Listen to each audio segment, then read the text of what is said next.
So hi guys, நான் வந்து திவ்யா. இப்போ வந்து சவுத் கொரியாவில் வந்து மாஸ்டர்ஸ் பண்ணிகிட்ருக்கேன். So I am a GKS 2025 scholar.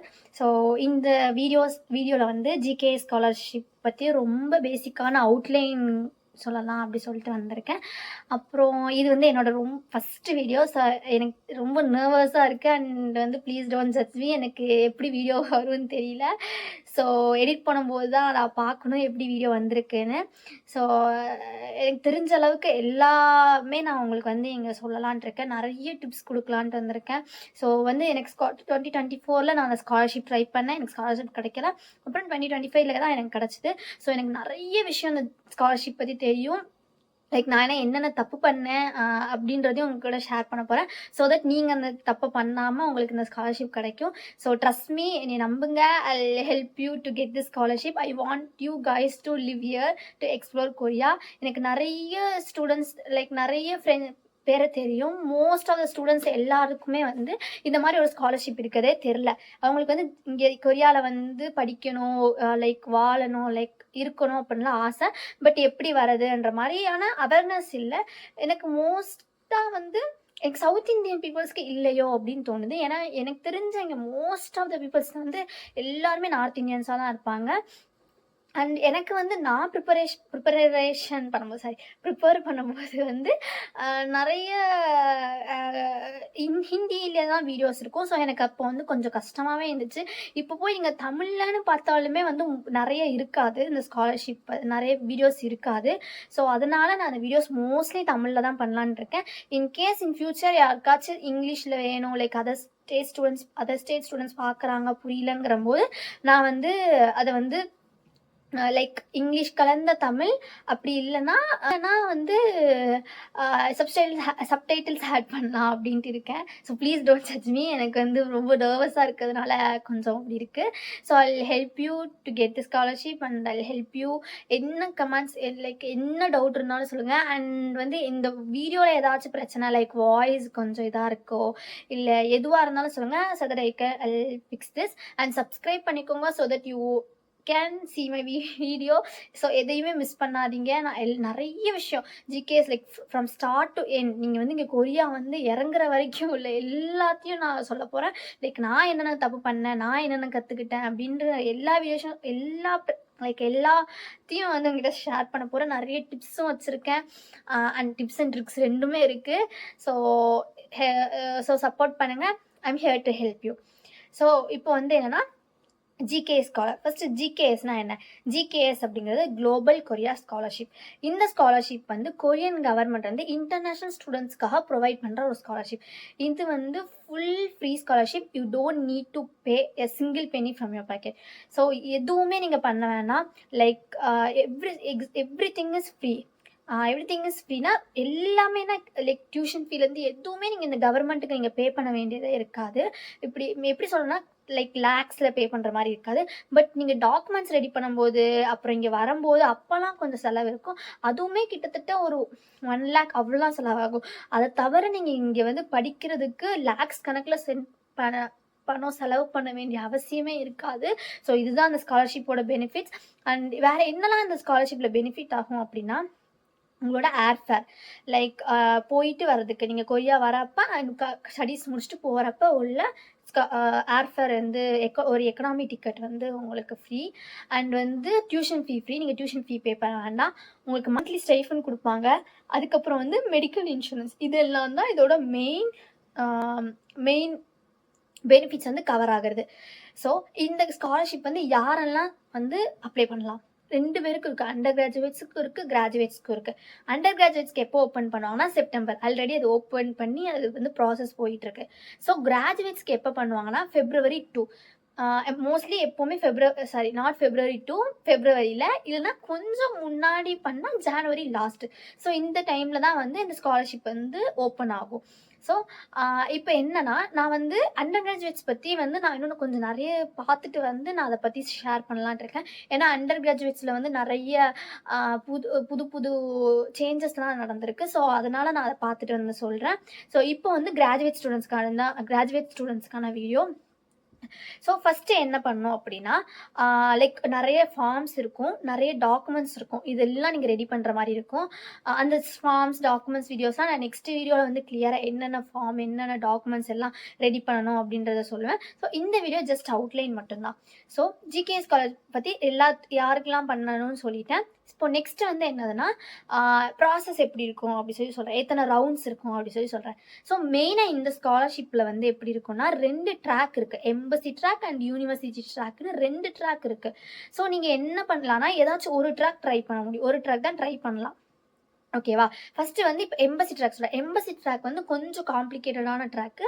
University track வந்து ரொம்ப சிம்பிளாக இருக்கும். ஸோ இப்போ எம்பசி ட்ராக் எப்படின்னு சொல்கிறேன். எம்பசி ட்ராக்கு அப்படிங்கிறது வந்து நீங்கள் உங்களோட ஃபஸ்ட் ரவுண்ட் செலெக்ஷன் எங்கே நடக்கும்னா, நம்ம இந்தியாவில் இருக்க கொரியன் எம்பசி தான் வந்து செலக்ட் பண்ணுவாங்க. ஸோ ஃபஸ்ட் ரவுண்ட் வந்து அவங்க செலக்ட் பண்ணுவாங்க.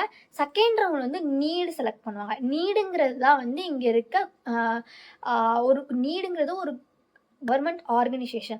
அவங்க தான் ஆன்சர் பண்ணுவாங்க. சரியா? அவங்க தான் வந்து உங்களுக்கு ஸ்பான்சர் பண்ணுவாங்க. ஸோ தேர்ட் ரவுண்ட் வந்து யூனிவர்சிட்டி பண்ணுவாங்க. ஓகேவா? இது வந்து எம்பசி ட்ராக். எம்பசி ட்ராக்ல இப்போ எப்படி நடக்கும் அப்படின்னு சொல்கிறேன். ஃபஸ்ட்டு வந்து எம்பசிக்கு நீங்கள் டாக்குமெண்ட் சென்ட் பண்ணுவீங்க. டாக்குமெண்ட் சென்ட் பண்ணதுக்கப்புறம் அந்த டாக்குமெண்ட்ஸை வந்து ரிவ்யூ பண்ணுவாங்க. ரிவ்யூ பண்ணிவிட்டு உங்களை ஷார்ட் லிஸ்ட் பண்ணுவாங்க இன்டர்வியூக்கு. இன்டர்வியூ வந்து எப்படி இருக்குன்னா, இன்டர்வியூ முடிச்சதுக்கப்புறம் தான் நீங்கள் வந்து ஃபஸ்ட் ரவுண்ட் செலக்டே ஆவீங்க. சரியா? அதுக்கப்புறம் என்ன பண்ணுவாங்க எம்பசி, உங்களோட டாக்குமெண்ட்ஸை நீடுக்கு அனுப்புவாங்க. நீடு உங்களோட டாக்குமெண்ட்ஸை ஒரு வாட்டி வெரிஃபை பண்ணுவாங்க. அதுக்கடுத்து அவங்க ஷார்ட் லிஸ்ட் பண்ணுவாங்க. ஷார்ட் லிஸ்ட் பண்ணதுக்கு அப்புறமா யூனிவர்சிட்டிக்கு அனுப்புவாங்க. அண்ட் இன்னொன்று என்னன்னா, எம்பசி ட்ராக்ல வந்து நீங்கள் 3 யூனிவர்சிட்டி வரைக்கும் செலக்ட் பண்ணலாம். உங்களுக்கு வந்து யூனிவர்சிட்டி அந்த உங்களுக்கு ஸ்காலர்ஷிப் ஓப்பன் ஆகும்போதே வந்து யூனிவர்சிட்டிஸோட டாக்குமெண்ட்ஸ் எல்லாம் வந்துடும். எந்தெந்த யூனிவர்சிட்டியில் என்னென்ன கோர்ஸ் ப்ரொவைட் பண்ணுறாங்கன்னு எல்லாமே வந்துடும். ஸோ நீங்கள் அதை பார்த்து எந்த கோர்ஸ் பண்ணணும் அப்படி சொல்லிட்டு எந்த கோர்ஸ் பண்ணணும், எங்கே வந்து நம்ம அப்ளை பண்ணணும்னு சொல்லிட்டு முடிவு பண்ணிக்கோங்க. லைக் 3 யூனிவர்சிட்டி நீங்கள் சூஸ் பண்ணிவிட்டு 3 டாக்குமெண்ட்ஸ் ரெடி பண்ணுற மாதிரி இருக்கும். ஒன்று வந்து ஒரிஜினல் டாக்குமெண்ட்ஸ், அந்த மற்ற 3 வந்து ஃபோட்டோ காப்பி. இது வந்து எங்கன்னா எம்பசி ட்ராக்ல நீங்கள் இப்படி பண்ணுற மாதிரி இருக்கும். ஏன்னா நீடு வந்து செலக்ட் பண்ணதுக்கப்புறம் யூனிவர்சிட்டிக்கு வந்து நீங்கள் 3 யூனிவர்சிட்டி செலக்ட் பண்ணியிருக்கிறதுனால 3 யூனிவர்சிட்டிக்குமே உங்களோட டாக்குமெண்ட்ஸை சென்ட் பண்ணுவாங்க. ஸோ அவங்க வந்து யூனிவர்சிட்டி என்ன பண்ணுவாங்கன்னா, திரும்ப அவங்க ஒரு ரவுண்ட் ஆஃப் இது வைப்பாங்க. ஒரு ரவுண்ட் ஆஃப் செலெக்ஷன் இருக்கும். ஒரு சில யூனிவர்சிட்டிஸ் வந்து டாக்குமெண்ட்ஸ் மட்டும் வெரிஃபை பண்ணிட்டு செலக்ட் பண்ணிடுவாங்க. இன்னொரு சில யூனிவர்சிட்டிஸ் வந்து இது இன்டர்வியூ கண்டக்ட் பண்ணலாம். ஸோ அது வந்து யூனிவர்சிட்டிஸ் பொறுத்து இருக்குது. ஸோ நீங்கள் அப்போ வந்து இப்போ 3 யூனிவர்சிட்டியில் 3மே செலக்ட் ஆகிட்டிங்கன்னா அப்படின்னா ஒரு யூனிவர்சிட்டி செலக்ட் பண்ணுற மாதிரி இருக்கும். 2ல் செலக்ட் ஆகிட்டிங்கன்னா 1ல் வந்து சூஸ் பண்ணுற மாதிரி இருக்கும். 1ல் தான் செலக்ட் ஆனீங்கன்னா வேறு வழி இல்லை, அந்த யூனிவர்சிட்டி தான் போகணும். இதுதான் வந்து எம்பசி ட்ராக்கோட ப்ராசஸ். ஓகேவா? இப்போ வந்து யூனிவர்சிட்டி ட்ராக் ரொம்ப சிம்பிள். மொத்தமே ஒரு ஒரிஜினல் டாக்குமெண்ட்ஸ், ஒரு ஃபோட்டோ காப்பி தான் நீங்கள் அனுப்புவீங்க. அண்ட் என்ன பண்ணால் யூனிவர்சிட்டி ட்ராக்ல நீங்கள் ஒரே ஒரு யூனிவர்சிட்டி மட்டும் தான் ட்ரை பண்ண முடியும். ஸோ அந்த யூனிவர்சிட்டிக்கு வந்து அவங்க வந்து கொரியன் யூனிவர்சிட்டி இருக்கும். ஸோ லைக் கொரியாவில் இருக்க யூனிவர்சிட்டி. ஸோ நீங்கள் வந்து டைரெக்டாக வந்து யூனிவர்சிட்டிக்கே உங்கள் டாக்குமெண்ட்ஸ் சென்ட் பண்ணணும்.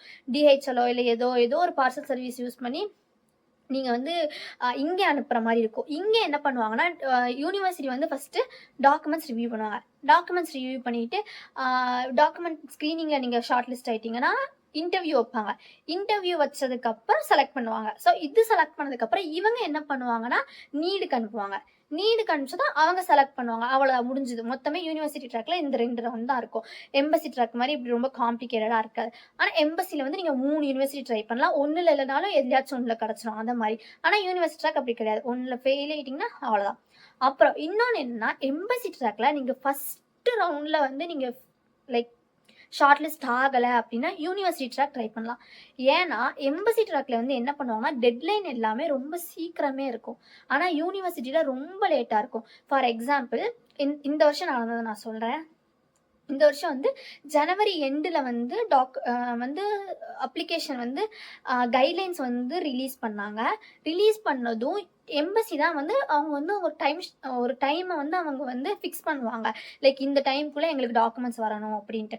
ஸோ நம்ம அந்த டைம்குள்ளே அவங்களுக்கு டாக்குமெண்ட்ஸ் சென்ட் பண்ணோம். அப்போ இந்த விஷயம் என்ன ஆச்சுன்னா, February 28th வந்து லாஸ்ட் டேட்டாக இருந்துச்சு, டெட்லைனாக இருந்துச்சு.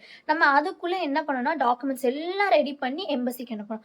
எம்பசி வந்து என்ன பண்ணுவாங்க, ஒரு 15 டேஸ் டைம்குள்ளே வந்து ஷார்ட் லிஸ்ட் பண்ணிடுவாங்க. டாக்குமெண்ட் வெரிஃபிகேஷன் ஸ்க்ரீனிங்கில் வந்து ஷார்ட் லிஸ்ட் பண்ணிவிட்டு இன்டர்வியூ வைப்பாங்க.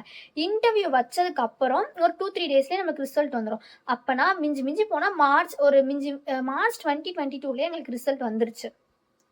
இந்த வருஷம் வந்து மார்ச் 22லேயே வந்து வந்ததுக்கு அப்புறம் சில யூனிவர்சிட்டிகளுக்கு என்ன இருக்கும்னா, உங்களுக்கு டாக்குமெண்ட்ஸ் நீங்கள் சென்ட் பண்ணுவீங்க தெரியுமா, அதுவே வந்து ஏப்ரல் வரைக்கும் டைம் இருக்கும். ஏப்ரல் 10 வரைக்கும் வச்சுருப்பாங்க சில யூனிவர்சிட்டிஸ்லாம்.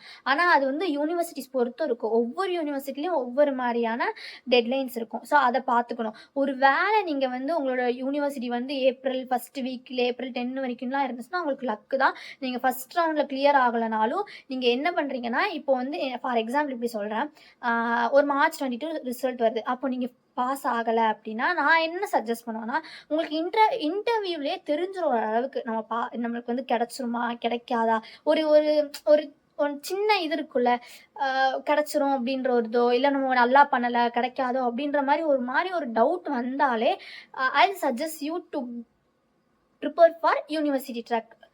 அப்படிதான் நான் சொல்ல. யூனிவர்சிட்டி ட்ராக்குக்கு எல்லா டாக்குமெண்ட்ஸும் திரும்ப ரெடி பண்ணுங்கள்.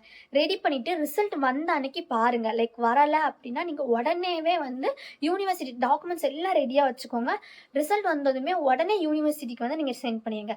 யூனிவர்சிட்டிக்கு வந்து சென்ட் பண்ணிங்கன்னா லைக் 5 to 7 ஒர்க்கிங் டேஸ் எடுக்கும் யூனிவர்சிட்டி வந்து சேர்றதுக்கு. அதனால் I will suggest this one. ஏன்னா நான் 2024 இப்படி தான் எம்பசியில் கிடைக்கல. ஸோ எனக்கு யூனிவர்சிட்டிக்கு டைம் இருந்துச்சு, லைக் ஒரு 1 வீக் கிட்ட டைம் இருந்துச்சு. பட் நான் டாக்குமெண்ட்ஸ் எதுவுமே நான் ரெடி பண்ணாததுனால என்னால் பண்ண முடியல. ஸோ ஒரு வேளை பண்ணியிருந்தா கிடச்சிருக்குமோ என்னமோ, ஐ டோன்ட் நோ, கிடச்சிருக்குமோ என்னமோ. அதனால வந்து அந்த தப்பை நீங்கள் பண்ணாதீங்க. அதனால நம்ம வந்து எம்பசி ட்ராக் ஃபஸ்ட் ரவுண்டில் வந்து நம்ம கிளியர் ஆகலை. ஆனால் செகண்ட் ரவுண்ட்லாம் போயிடுச்சுன்னா ஒன்றும் பண்ண முடியாது. ஃபஸ்ட் ரவுண்ட் மட்டும்தான். எம்பசியில் வந்து ஃபஸ்ட் ரவுண்டில் மட்டும் கிளியர் ஆகலைன்னா உங்களுக்கு யூனிவர்சிட்டி ட்ராக் ட்ரை பண்ணலாம். ஆனால் யூனிவர்சிட்டி ட்ராக்கில் அப்படி கிடையாது. ஃபஸ்ட் ரவுண்ட் கிளியர் ஆகலை அப்படின்னா அவ்வளோதான். ஸோ இதுதான், இப்படி தான் வந்து ப்ராசஸ் இருக்கும். ஸோ இதுக்கடுத்து நான் என்னென்ன டாக்குமெண்ட்ஸ்னு எல்லாமே சொல்ல போகிறேன். அண்ட் நான் வந்து டாபிக் வச்சுருக்கேன். டாபிக்ங்கிறது test of proficiency in Korean language. இது வந்து ரொம்ப ரொம்ப ரொம்ப முக்கியமான, லைக் ஃபாரினர்ஸ்க்கு வந்து ரொம்ப முக்கியமான ஒரு சர்டிஃபிகேட், லைக் லாங்குவேஜ் சர்டிஃபிகேட். இது இருந்துச்சுன்னா நிறைய பெனிஃபிட் கொரியாவில் நம்மளுக்கு ஒர்க்கு ஸ்டடீஸுங்க எல்லாத்துக்கும் ஹெல்ப் பண்ணும். அண்ட் நான் வந்து டாபிக் 6 வச்சுருக்கேன். டாபிக் வந்து மொத்தம் 1லேருந்து 6 வரைக்கும் இருக்குது. 6 தான் வந்து ஹையஸ்ட் லெவல். ஸோ அதுதான் வந்து அட்வான்ஸ்டு கொரியன் தெரியும் அப்படின்ற மாதிரியான இது. ஸோ அதை நான் வச்சுருக்கிறதுனால நான் எப்படி அதுக்கெலாம் ப்ரிப்பேர் பண்ணேன், லைக் 3 இயர்ஸாக நான் கொரியன் படித்தேன் பை மை செல்ஃப். நான் வந்து எந்த ஒரு இன்ஸ்டியூட், எந்த ஒரு அகாடமியோ இல்லை ப்ரோக்ராம் எதுவுமே ஜாயின் ஆகாமல் ஃபுல் அண்ட் ஃபுல் நானாக படித்தது. ஸோ நான் அதுக்கும் நான் ஹெல்ப் பண்ணுறேன். எப்படி நான் படித்தேன், இதை மாதிரி எப்படி லைக் நிறைய டிப்ஸ் இருக்குது. அதுக்கும் நிறைய டிப்ஸ் அண்ட் ட்ரிக்ஸும் இருக்குது. ஸோ அதையும் நான் உங்க கூட ஷேர் பண்ணுறேன். ஸோ டிப்ஸ் அண்ட் ட்ரிக்ஸ்ன்னு சொன்ன ரொம்ப ஹைப் பண்ணுறேன் அப்படின்லாம் நினைக்காதீங்க. பட் இருக்குது. ஸோ அது வந்து கண்டிப்பாக ஒர்க் அவுட் ஆகும். ஸோ அதை மாதிரியான இதெல்லாம் வச்சுருக்கேன். லைக் ரியலாக நான் ட்ரை பண்ணி எனக்கு கிடச்சிது. எனக்கு ஃபீல் ஆனது, ஓ இதெல்லாம் தான் எனக்கு ஹெல்ப் ஆச்சு அப்படின்றது எனக்கு ஃபீல் ஆனது. நான் எல்லாத்தையும் உங்க கூட ஷேர் பண்ண போகிறேன். ஸோ வீடியோ வந்து ஸ்கிப் பண்ணாமல் பாருங்கள். அண்ட் சப்ஸ்கிரைப் பண்ணிக்கோங்க. கண்டிப்பாக நிறைய வீடியோஸ் வரப்போகுது. So stay tuned. அப்புறம் எந்த டவுட்ஸ் இருந்தாலும் கமெண்ட் பண்ணுங்கள். I am here to help you. எந்த டைமாக இருந்தாலும் பரவாயில்ல. நான் கமெண்ட் பார்த்த உடனேவே வந்து நான் உங்களுக்கு ரிப்ளை பண்ணுவேன். எந்த டவுட்ஸாக இருந்தாலும் பரவாயில்ல. I'll clear you. So yeah, bye. See you in the next video.